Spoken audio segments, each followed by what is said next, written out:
बकुल से आज बात करनी पड़ेगी, चाहे कुछ भी हो, बकुल से बात करनी ही पड़ेगी।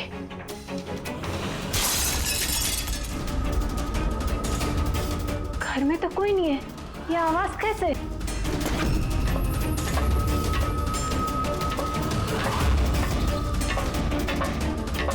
कीर्ति, बकुल, मैं कुछ बोलता क्यों नहीं है? कीर्ति, भैया, कीर्ति,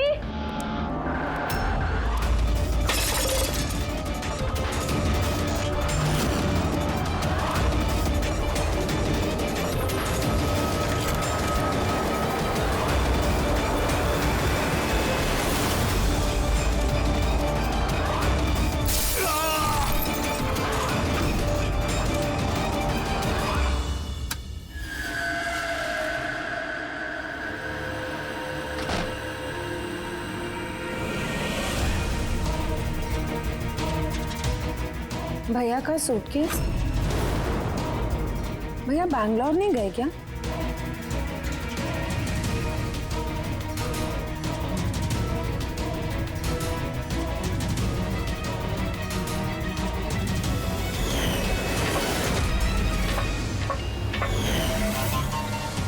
भाभी भी वापस आ गई।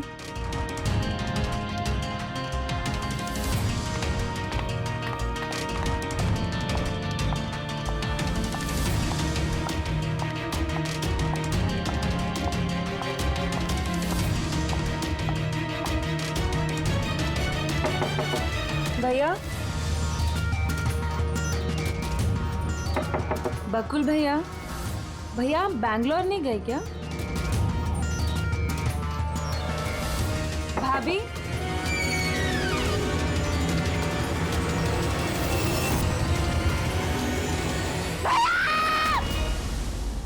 देखो कीर्ति, ये खून का मामला, एक बार फिर से सोच लो, क्या तुमने जो कुछ भी कहा वो सच है?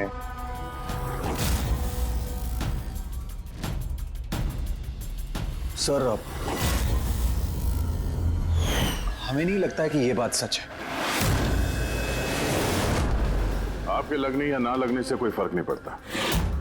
जब आपसे कुछ पूछा जाएगा तभी बोलना। हो सकता है ये सच बोल रही हो, क्या पता।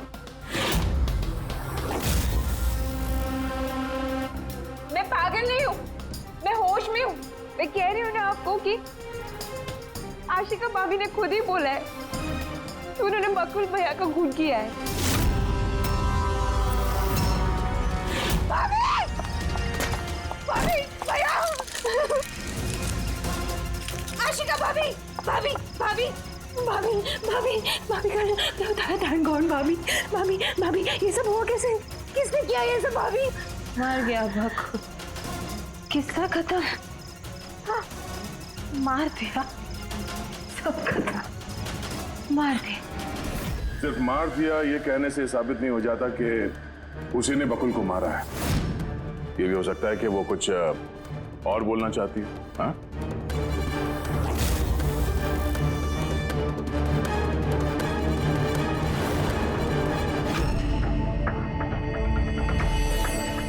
एक बात बताओ, जब बकुल का खून हुआ उस वक्त तुम सब लोग कहां पर थे? कहां थे तुम लोग? मैं और नितिन तो एक दोस्त की शादी में खंडाला गए थे। कीर्ति का कॉल आया और हम भागे चले आए। मेरी बिजनेस मीटिंग थी होटल क्रिट्स में, वहाँ एक क्लाइंट के साथ डिनर था। जैसे ही नितिन का फोन आया तो मैं यहाँ पर चला आया। और आप कीर्ति, आप कहाँ थी? मैं बाहर गई हुई थी। कीर्ति बाहर गई थी, चाचा जी क्लाइंट के साथ मीटिंग में थे और आप दोनों खंडाला गए थे। उस वक्त बकुल और आशिका घर में अकेली थी, है ना? बकुल भैया भी बैंगलोर जाने वाले थे, उनकी 11 बजे की फ्लाइट थी और आशिका भाभी तो पार्टी में गई थी। आप सब घर में नहीं थे तो फिर बैंगलोर जाने वाला बकुल वापस क्यों आया घर पे? और ये आशिका, वो पार्टी से वापस क्यों आई? तो वो आप जाकर आशिका भाभी से पूछिए ना कि वो इतनी जल्दी वापस क्यों आ गई। वो तो घर पे ये बोलकर गई थी ना कि वो सुबह वापस आएंगी। वो तो हम पूछेंगे उससे। फिलहाल आप बताइए, आप कहाँ गई थी बाहर? मेरी मदर बांद्रा रहती है, उनको अचानक फूड पॉइजनिंग हुआ था, मैं उनके पास ही गई थी और फिर वहीं से मैं आई। वाह, दया।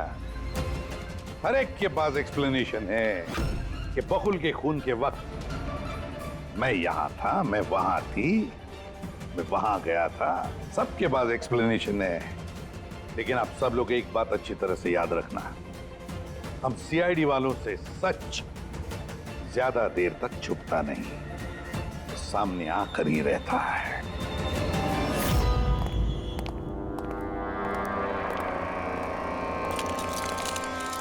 हाँ जी, पूरी बॉडी में कांच के टुकड़े घुसे हुए थे।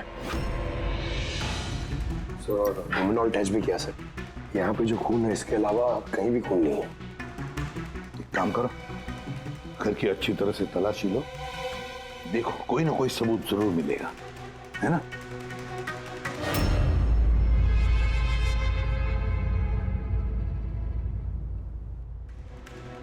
ये बताया सर, इनका कहना है कि इन्हें कुछ भी याद नहीं। कुछ भी याद नहीं? आशिका, तुम्हें याद आ रहा है तुमने कीर्ति को होश में आने के बाद कुछ बताया था? याद करो। मुझे कुछ याद नहीं आ रहा। याद करने की कोशिश करो। कीर्ति कह रही थी कि बकुल का खून तुमने किया, ऐसा तुमने खुद उसको बताया। कीर्ति इल्जाम लगा रही है मेरे पे। बकुल को मैंने नहीं मारा।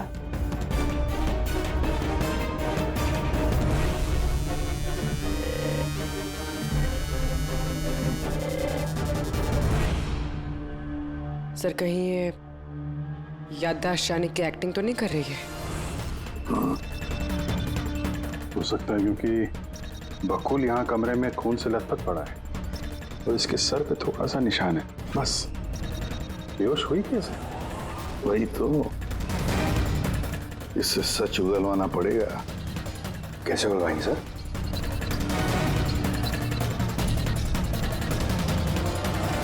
सच उगलवाएंगे नार्को टेस्ट से।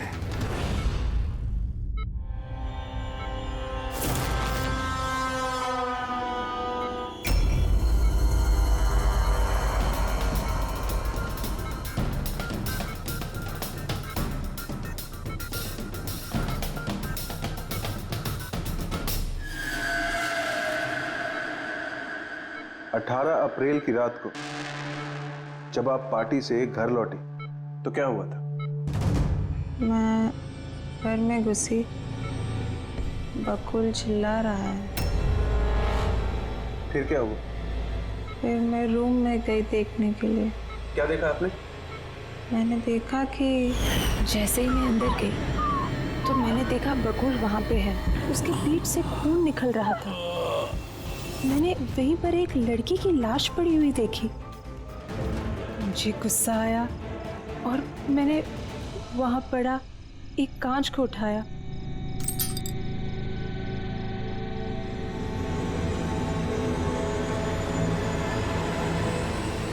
और बकुल को मार दिया। तभी मुझे मेरी गर्दन पे प्रेशर महसूस हुआ। मैं बेहोश होने लगी। बेहोश होने से पहले मैंने दरवाजे पे एक फिगर को देखा जिसने ऑरेंज फ्लोरेसेंट जैकेट पहन रखी थी। आदमी था या औरत थी? आदमी। ओके, फिर क्या किया उसने?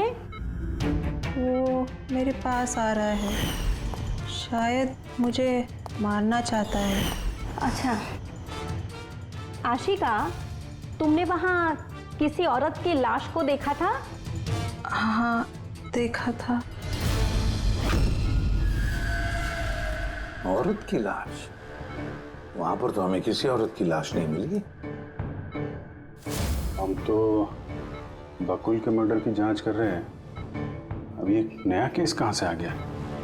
कौन सी औरत की लाश है? कौन थी वो औरत? मुझे याद नहीं, सब धुंधला दिख रहा है। कि कहीं ये हमें गुमराह तो नहीं कर रही? समझ में नहीं आ रहा है ये किस औरत की बात कर रही है, किस औरत की लाश की बात। आशिका, तुमने बकुल को क्यों मारा? क्यों मारा बकुल को? ठीक ही हुआ कि वो मर गया। वैसे ही जिंदा रहता तो मैं सड़कों पे धक्के खाती। क्यों? सड़कों पे धक्के क्यों खाते? बदचलन साबित करना चाहता था, तलाक चाहता था मेरे से। अच्छा, वो मरी हुई औरत वो कौन थी? मैंने आपको कहा ना, मुझे याद नहीं वो कौन थी। देखो आशिका, हमें वहां पर किसी भी औरत की लाश नहीं मिली। तो फिर कहाँ गई होगी वो लाश? मुझे जब होश आया वो लाश वहां से जा चुकी थी। और वो फ्लोरेसेंट ऑरेंज कलर का जैकेट पहना हुआ आदमी? वो धुंधला धुंधला सा दिख रहा था, दरवाजे पे ही खड़ा था। शायद मेरे बेहोश होने का इंतजार कर रहा था।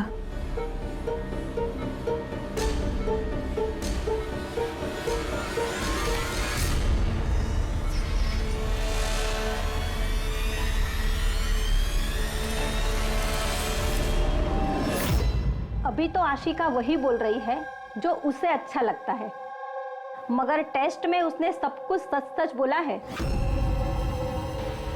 Thank you sir. अगर इसने नार्को टेस्ट में सच बोला है तो हमें उस मरी हुई औरत के बारे में पता करना पड़ेगा। लगता है क्राइम सीन पर दोबारा जाना पड़ेगा। अच्छी तरह से फिर से चेक करते हैं, कोई ना कोई सबूत तो मिलेगा ही मिलेगा। सर ये मशीन कोई स्पेशल मशीन है? ये मशीन छोटे से छोटा सबूत ढूंढने में भी सक्षम है, जैसे कि माइक्रोब्स जो अक्सर धूल में मिल जाते हैं। और ये जो मशीन है ना, ये इस कमरे में छोटा से छोटा जो डस्ट पार्टिकल होगा ना, छोटे से छोटा, उससे उस जैकेट वाले आदमी का पता बता देगी जो इस कमरे में मौजूद था। बहुत बढ़िया।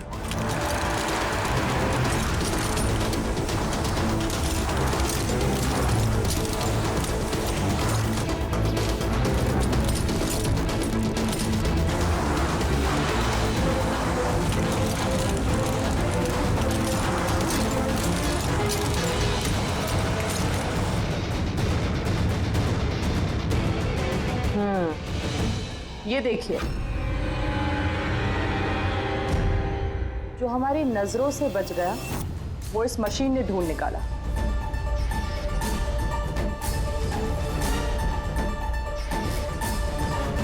ये तो कोई नाखून लगता है। वो भी नेल पेंट लगा हुआ, डेफिनेटली कोई औरत का है। मगर सर यहाँ कैसे?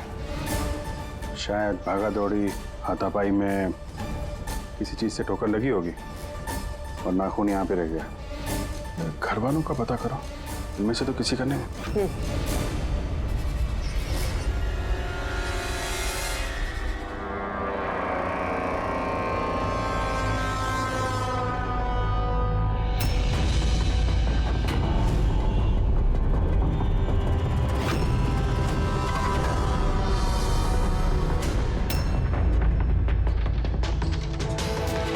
सर या? पर घर में तो किसी का भी नहीं है। शायद उस औरत का होगा जिसकी लाश आशिका ने देखी थी। लगता तो ऐसा ही है।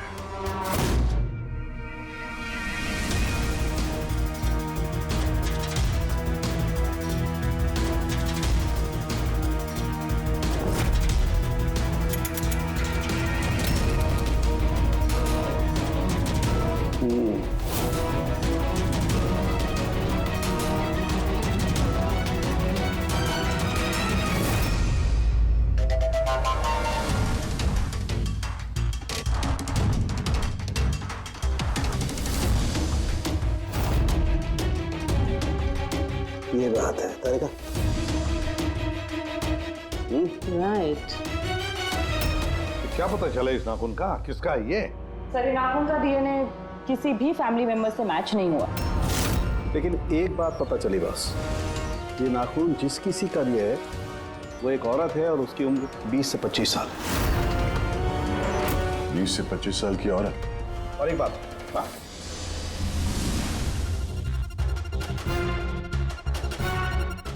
ये जो बारीक बारीक सफेद सफेद कण देख रहे हो ना, ये high percentage of high and है।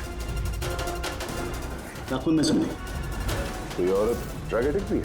हाँ, घर परिवार की नहीं, बाहर की है। सर कोई बाहर वाली वहाँ पे आई है तो किसी कार, ऑटो, टैक्सी वगैरह ही किया होगा। हाँ, पता लगाना पड़ेगा रिक्शा वालों से, टैक्सी वालों से कि क्या उनमें से किसी ने उसे घर पर छोड़ा है क्या। सर वो आशिका बता रही थी कोई फ्लोरोसेंट ऑरेंज कलर की जैकेट पहने हुए आदमी था वहाँ पे।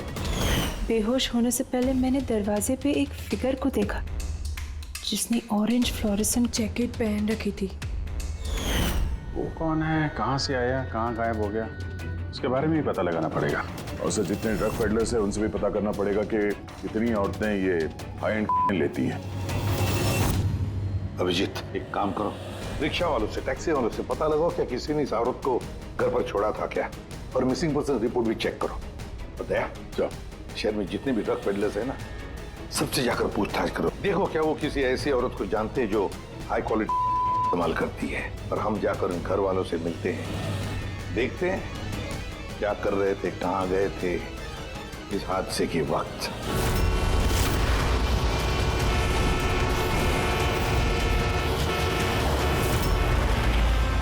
तुम्हारी एसोसिएशन से पता चला है कि 10 तारीख को यानी परसों रात में तुमने शांति निवास बंगलों में किसी लड़की को छोड़ा था। हाँ सर, छोड़ा था। कितने बजे की बात है? सर लगभग 1 बजे की बात है, उसी बंगलों में।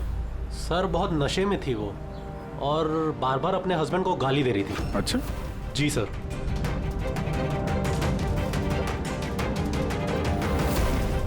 ये लड़की थी वो? हाँ सर, यही थी वो।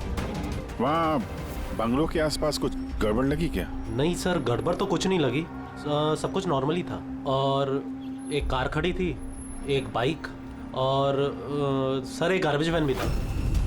Garbage van? जी sir. Sir sir sir sir sir sir, मैं भी एक लड़की को परसों शांति निवास बंगलों के बाजू में छोड़ा था। कितने बजे? सर यही कोई 12:30 बजे के आसपास। और तुमने 1 बजे छोड़ा था? जी सर। ये लड़की थी वो? नहीं नहीं सर, ये लड़की नहीं थी। तो इसको तुमने 1 बजे छोड़ा और 12:30 बजे जिस लड़की को छोड़ा था उसको दोबारा देखोगे तो पहचान जाओगे? एकदम सर, बरोबर पहचान लेगा। गुड। सुनो, तुम लोगों से जो भी सवाल पूछा जाएगा उसका सही सही जवाब चाहिए। जरा सा भी झूठ बोला ना तो बड़ी मुसीबत खड़ी हो जाएगी, समझे? सर झूठ बोल के जान आफत में नहीं डालनी है हमें। तो फिर बताओ, जिस दिन बकुल का खून हुआ उस दिन क्या चेतन तुम्हारे होटल में था? जी सर, वो होटल में थे और उन्होंने सारा समय क्लाइंट के साथ बिताया। उन्होंने क्लाइंट के साथ डिनर भी किया। अच्छा, तो ठीक है, क्लाइंट के सारे डिटेल्स चाहिए हमें, और उस दिन का सीसीटीवी फुटेज भी। शीना, कीर्ति की माँ को फूड पॉइजनिंग क्यों हुई? खाने में क्या मिलाया था? मैंने तो कुछ भी नहीं मिलाया था। आंटी जी तो बाहर गई हुई थी। जब वो वापस लौट के आई उनकी तबीयत खराब थी। सर नितिन और सिया दोनों सारा दिन शादी में ही थे। पूछे भी नहीं बता रहे। रट्टा मार के आए हो क्या? नहीं मैम, जो सच्चाई है वही बता रहा हूँ। 11 बजे फंक्शन बंद करा दिया था हमने। उसके बाद में नितिन और सिया वो लोग कहाँ गए? फिर वो दोनों अपने रूम में चले गए सर।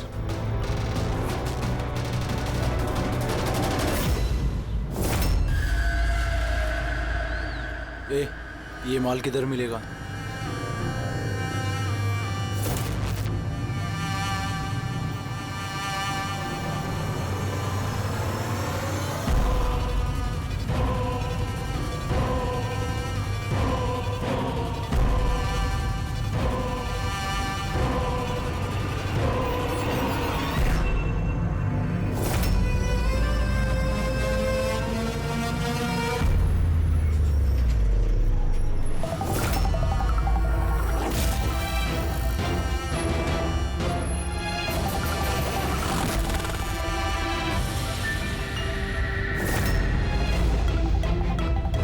माल चाहिए।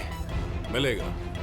कितना चाहिए और पेमेंट कैसे करेगा? पेमेंट माल इस्तेमाल करने के बाद। माल इस्तेमाल करने के बाद। भागने के बारे में ना सोचना भी मत। मेरे पास हर एक क्लाइंट की ना कुंडली है, कुंडली, और उस कुंडली में लिखा है कि मेरा क्लाइंट ओवरडोज से मरेगा या मेरी बंदूक की गोली खा के। मगर तेरी कुंडली में लिखा है जेल जाना। उन सब औरतों के फोन नंबर चाहिए हमें जिन्हें तुम ड्रग सप्लाई करते हो। जल्दी लाओ।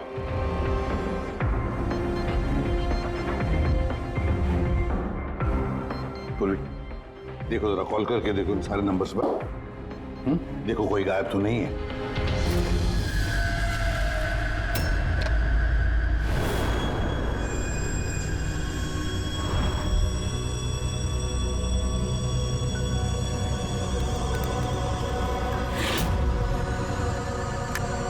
हेलो। हाँ जी, मैं सोनारिका से बात कर सकती हूँ? देखिए मैम, सोनारिका जो है 2 दिन से यहाँ काम पर नहीं आ रही है। क्या? और जिसकी वजह से हम लोग भी परेशान हैं। 2 दिन से? ठीक, थैंक यू।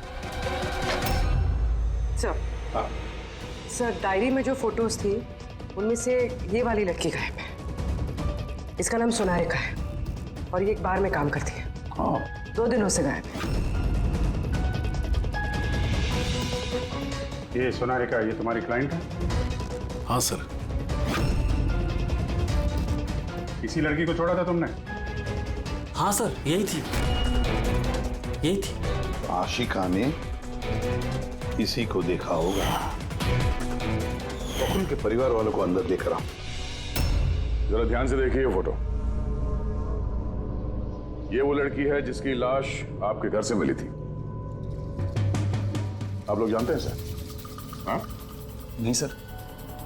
अब मैंने देखा है इसे बकुल भैया के साथ 2 महीने पहले। बकुल भैया के साथ 2 महीने पहले? कहां पर देखा था? एक होटल के बाहर, और भैया ने कहा कि ये उनकी क्लाइंट है। अच्छा, एक ड्रग एडिक्ट बार में काम करने वाली लड़की के साथ बकुल था और इनसे झूठ बोल रहा था कि क्लाइंट है। क्यों झूठ बोला उसने?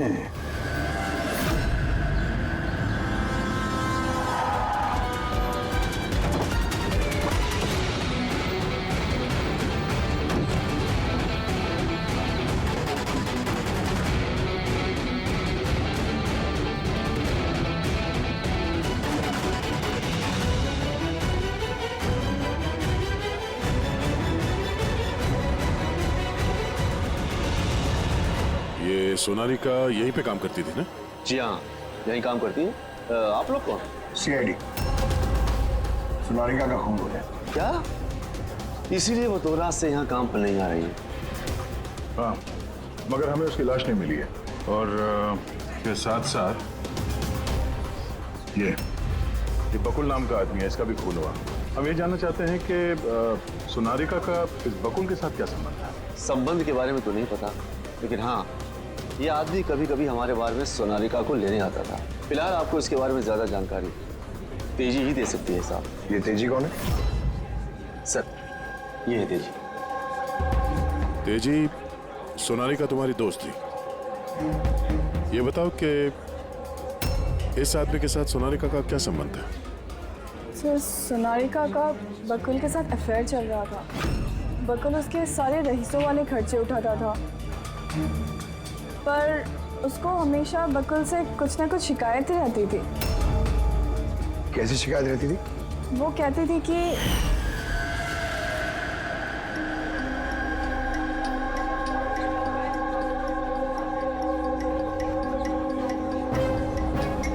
सोनारिका, क्या हुआ? मैं बकुल के साथ ना अब ये रिश्ता और नहीं रख पाऊंगी। क्यों, क्या हुआ? ना तो ये रिश्ता रखने के पैसे मिल रहे हैं, और नहीं वो बकुल अपनी बीवी आशिका को डाइवोर्स दे रहा है। कुछ तो करना पड़ेगा। क्या करेगी तू? ब्लैकमेल। क्या? मैं उसे ब्लैकमेल करूंगी जिसने मुझे नाटक करने के लिए कहा है।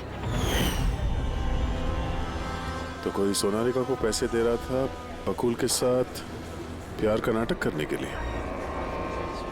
मास्टरमाइंड कोई और ही है? हाँ, और उसी मास्टरमाइंड ने प्लान किया और इस सोनारिका और बकुल को मार दिया। और आशिका का वहां पर आना प्लान में शामिल नहीं था। समझ में नहीं आ रहा है कि ये बकुल अपनी फ्लाइट छोड़कर घर वापस क्यों आया। और सर, अगर खूनी को बकुल की गर्लफ्रेंड को मारना ही था तो कहीं और भी मार सकता था। वहां घर पे क्यों क्यों किया? तो शायद खूनी को पहले से पता था कि बकुल के घर में कोई नहीं, इसीलिए उसने धोखे से सोनारिका को वहां पे बुलाया और उसी समय बकुल और आशिका वहां पे पहुंच गए होंगे। ये हो सकता है। तो सर, लाश को घर से बाहर कहाँ लेके गए होंगे और कैसे? क्योंकि बकुल के घर की सारी गाड़ियां तो पहले से बाहर थी। दया, खूनी अगर चाहता है तो क्या लाश के टुकड़े करके वो सूटकेस में भी ले जा सकता है, या फिर लाश के टुकड़े करके वो प्लास्टिक के थैलियों में भी डाल सकता है। कचरे की थैलियां हैं प्लास्टिक की। हाँ सर। एक कार खड़ी थी, एक बाइक, सर एक गार्बेज वैन भी था। क्या? रात के 1 बजे? रात के 1 बजे बंगले के बाहर एक कचरे की गाड़ी खड़ी थी। इसका मतलब है सर, ये खून प्लान था। ये खूनी गार्बेज वैन लेके आया था लाश को ठिकाने लगाने के लिए। और सर, ये फ्लोरेसेंट ऑरेंज कपड़े गार्बेज वैन वाले तो पहनते हैं। सर, चेतन जिस कंपनी के बिजनेस डिनर पे गया था, ऐसी कोई कंपनी रजिस्टर्ड ही नहीं। मेरी बिजनेस मीटिंग थी होटल किड्स में। और कीर्ति की माँ ने बाहर कुछ भी नहीं कहा। मेरी मदर बांद्रा रहती है, उनको अचानक फूड पॉइजनिंग हुआ था, मैं उनके पास ही गई थी। फिर भी उसे फूड पॉइजनिंग हो गई। ठीक है, ये भी पता लगाना चाहिए कि जिस रात बकुल और सोनारिका का खून हुआ, उस रात खंडाला से कोई टैक्सी या प्राइवेट गाड़ी आई थी क्या बंगले पर? अपनी माँ की बीमारी के बारे में सच सच बताओ। उनकी मेड शीना का कहना है कि उनकी जो भी हालत थी घर के खाने की वजह से नहीं हुई। हाँ, ये सच है। उन्होंने घर का खाना नहीं खाया था, बल्कि वो तो ये बता रही थी कि वो ड्राइवर के साथ बाहर गई थी और कार में उन्होंने कुछ दवाई खाई थी। दवाई खाई थी? हाँ, हमारे ड्राइवर अमन का भी यही कहना है। तुम्हारा ड्राइवर अमन का? सर, उन सभी ड्राइवरों को साथ में लेके आया हूँ जो गार्बेज वैन चलाते थे। हमें एक गार्बेज वैन के बारे में पता चला है जो आधी रात को सड़क के बीचों बीच खड़ी थी, जिसमें लाश डाल के ले जाया गया। वैन का पता चल गया? सर्विलेंस कैमरे में वो वैन साफ साफ दिख रही है हमें। क्यों?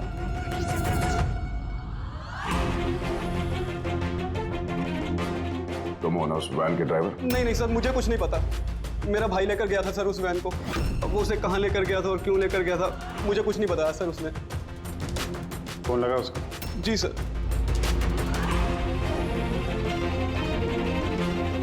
हेलो अमन, कहाँ है तू?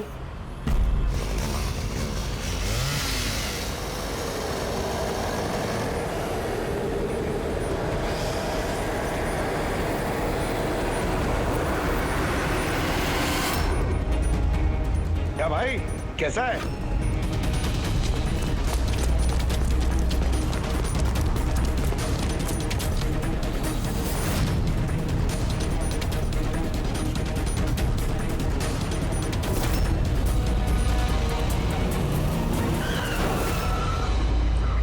सर, मैं सब सच बताता हूँ। मैंने तो जो कुछ किया उस फोन कॉल की वजह से किया था, जो बकुल सर के बंगले से आया था। किसने फोन किया था बकुल के बंगले से? मैंने उसे कभी देखा नहीं है, सिर्फ उसकी आवाज़ सुनी थी। औरत ही आदमी? सर, कभी कभी तो औरत की आवाज़ में फोन आता था और कभी आदमी की आवाज़ में। सर, ये जो कोई भी है ना, ये बकुल के घर वाला ही। हाँ, मगर तूने ये सब किया क्यों? कोई फोन पे कुछ भी बोल देगा, तू कर देगा? हाँ? सर, मुझे लालच दिया गया था सर कि मेरे 5 लाख के कर्जे को चुका दिया जाएगा अगर मैंने उनकी बात मानी तो। सर, मैं लालच में आ गया था, मगर मैंने कोई खून नहीं किया सर। मैंने तो सिर्फ लाश को ठिकाने लगाया था सर। लाश कहाँ?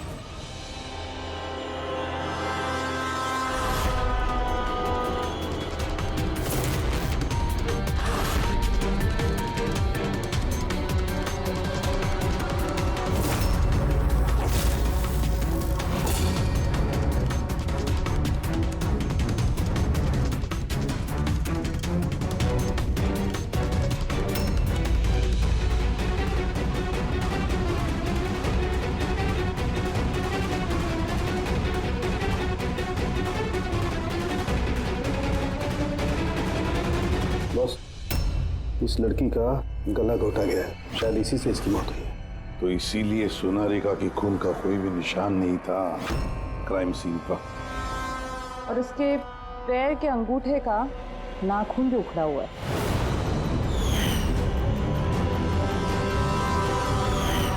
और सर ये क्या है, ये पीला पीला पार्टिकल? यही तो इस केस की सबसे अहम कड़ी है। चलिए खड़े हो जाइए सर, उठिए। और कितनी पूछताछ करेंगे आप लोग? सब कुछ तो बता दिया हमने। इस बार कोई पूछताछ नहीं होगी, आप सभी का नार्को टेस्ट होगा।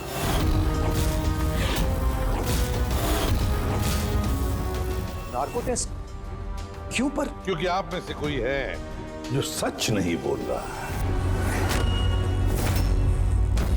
आपके पास कोर्ट की परमिशन है इस नार्को टेस्ट के लिए? जी हाँ, परमिशन के बिना हम कुछ नहीं करते।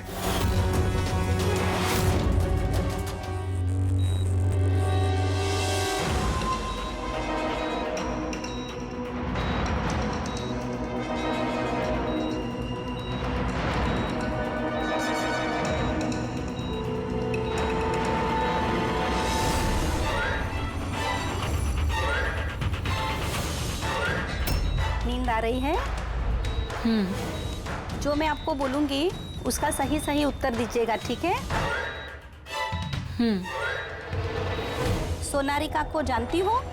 हाँ बकुल का अफेयर था सोनारिका के साथ, ये भी जानती है आप? हाँ, मुझे दोनों पे शक था। क्या आशिका ने सोनारिका का खून किया है? आशिका जानती नहीं थी सोनारिका को, तो खून कैसे करेगी? अभी आपको नींद आ रही है? हाँ। सोनारिका को जानते हो? नहीं। बकुल का अफेयर था सोनारिका से, ये जानते होंगे आप? नहीं।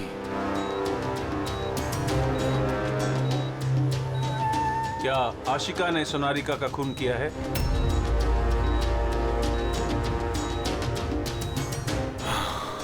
आशिका सोनारिका को जानती थी। आशिका ने ही बकुल और सोनारिका का खून किया है। उसी ने ये खून की साजिश रची थी। आशिका की हरकतें कुछ दिनों से काफी अजीब थी। ये बात मैंने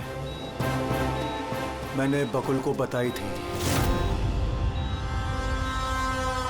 क्या हुआ सर?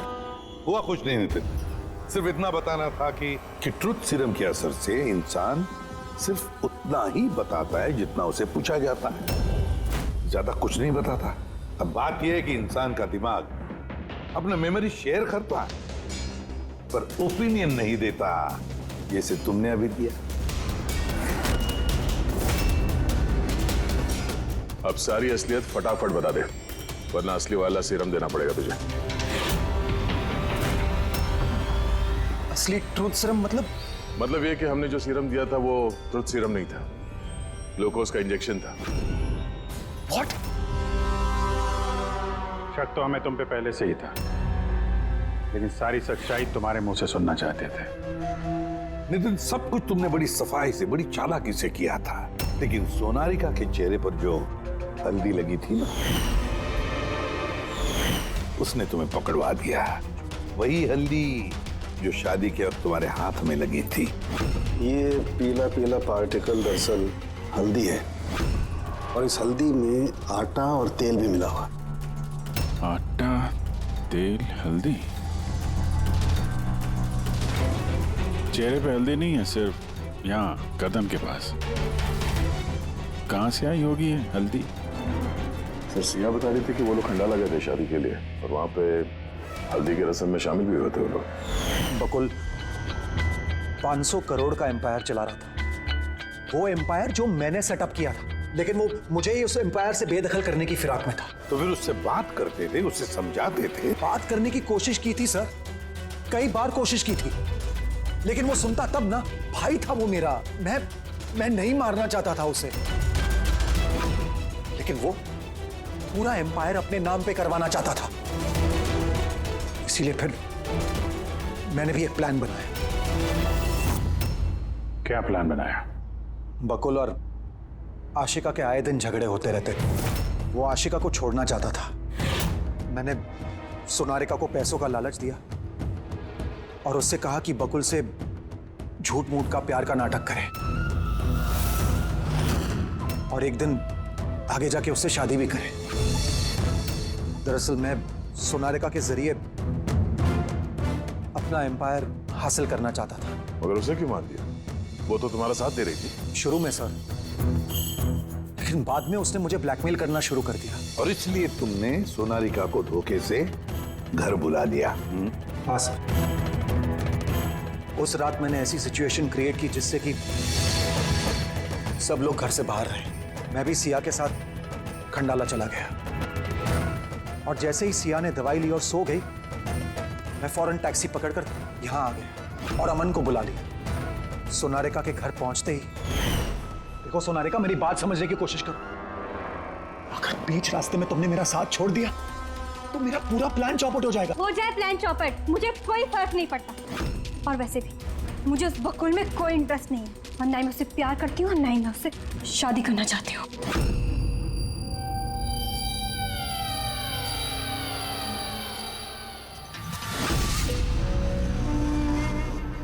देखो, अगर तुमने मेरा साथ नहीं दिया तो बहुत पछताओगी, बता रहा हूं मैं। धमकी दे रहे हो तुम मुझे? धमकी दे रहे हो तुम मुझे? हाँ? ऐसा ही समझ लो।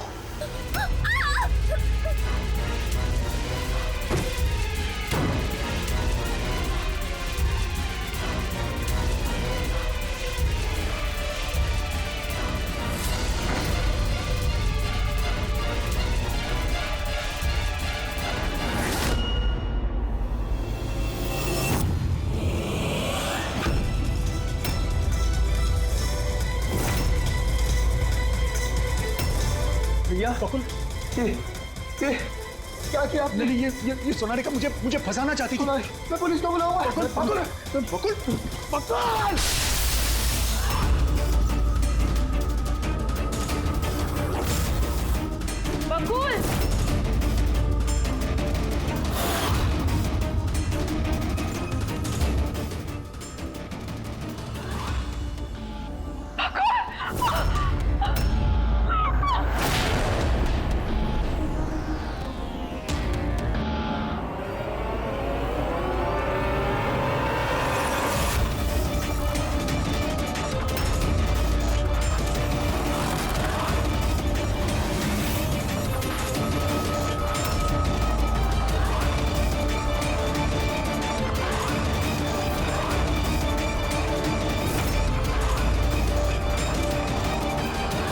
मैंने अमन को फोन पे पहले ही बता दिया था सोनारिका की लाश को ठिकाने लगाने के लिए।